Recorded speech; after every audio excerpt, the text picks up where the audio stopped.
ইফতারের ছবি ফেসবুকে দিবি না। ওয়াদা? হাত তোলো, ওয়াদা। ইফতারের ছবি ফেসবুকে হাত দেওয়া যাবে না। ফেসবুকে দেওয়া যাবে 10 প্রকার আইটেম 20 প্রকার আইটেম ফেসবুকে দিবেন না।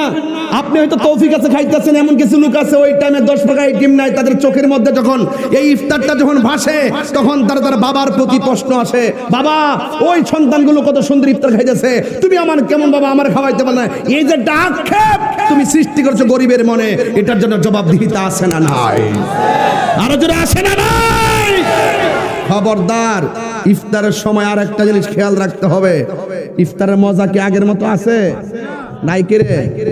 প্লেটে ওই ঘরে একটা, হে ঘরে একটা, ছোট ভূতের বউ বড় ভূতের বউ, নাই নাতি, আলাদা আলাদা টেবিল, আলাদা আলাদা হটপট। এই জন্য মজা নাই। আজকে থেকে ওয়াদা, প্লাবান কই ওয়াদা, আমার যুবকরা চাইলে ঘরে সব ঠিক হয়ে যাবে। ওয়াদা, ইফতার সব হবে একটা বলের ভিতরে, মা বাবা ভাই বোন সবাই মিলে একটা বলের মধ্যে ইফতার করব। ইফতারটা করার আগে একটু আল্লাহর কাছে দোয়া করব।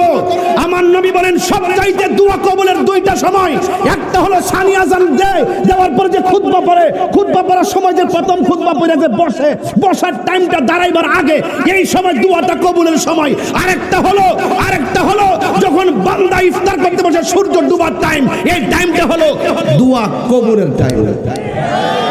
মনে থাকবো? ওকে আরবিতে করুন লাগতো না, হারি এমনি কবেন আল্লাহ আল্লাহ আমরা রোজাটা কবুল করো, এটা পারতেন না? আল্লাহ আমরা বাপ মার গুনাহ মাফ করো, আমিন কোন না কেন? আল্লাহ রোজাটা কবুল করো, বাপ মার গুনাহ মাফ করো, আল্লাহ রোগ বিমার ভালো করে দাও, জীবনে মানে মদিনা যাওয়ার তৌফিক দাও, আমার সেহরি ইফতার কবুল করো, বাকি রোজাগুলো ঈমানের সাথে রাখার তৌফিক দিও। এই দোয়াগুলো করতে কি কোন হুজুর লাগবো? আব্বা কোন ফাউডার দেরে কি আব্বা কথা কি হুজুর লাগবো? তাহলে এই ইফতারটা কি আলাদা আলাদা না একসাথে? আরো জোরে। যদি ইফতারের মধ্যে কোনো সময় যদি শরবতটার মধ্যে চিনি কম হয়, স্ত্রীকে ধমক দন যাব, মারে ধমক দন যাব, বোনের ধমক দন যাব, ভাবির ধমক দন যাব। আপনি বুঝতে হবে যে সে রোজা ছিল, এজন্য সে চেক করতে পারে না, এজন্য লবণটা চিনিটা কম হইছে। একটু মুখে যদি কম মন হয় আপনি একটু দিয়া লইয়া খান, অসুবিধা আছে? কিন্তু এগুলা নিয়ে আর খাবার কেন মজা হইছে না, এই কামড়ি করবেন না। রোজার মাসটা হলো একটা ইবাদত আর প্রেমের মাস, কথা বলেন ঠিক কিনা? তাহলে এই জন্য রাসূল বলছেন লিসাওয়াইমে ফারহাতান, রোজাদারের জন্য আনন্দ কয়টা? একটা না দুইটা।